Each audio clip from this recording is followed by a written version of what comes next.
I thought they've engaged really well. The parents I've spoken to have really enjoyed it. It's not something they've kind of experienced, a lot of them, before, so I think it's really nice to come and see things in a different light and to be able to see their children in a different way as well, and then getting ideas from the other people that are here as well to it was lovely for them. So I think they've really enjoyed it. It was nice because it was funny, and then it was like it had a deeper meaning to it, so like it showed you, you know, a boy had to become friends with a stranger. He was playing football and then they became friends, and then he was hungry and then like the guy helped him, you know, to grow stuff, and it kind of shows the kids that you can make food out of things that you grow.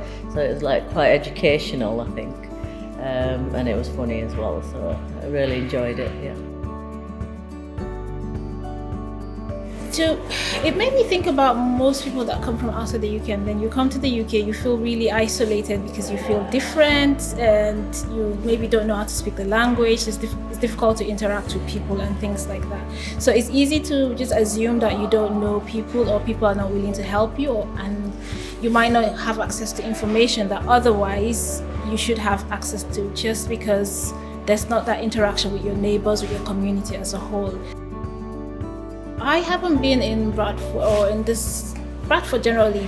I've been here for like 3 years, and this is like the first of this sort of activity that I've been to in the school. They have other activities in the school which are really good, but this is the first one that gave me like a warm fuzzy feeling, you know. So I think it's actually important to have more like this.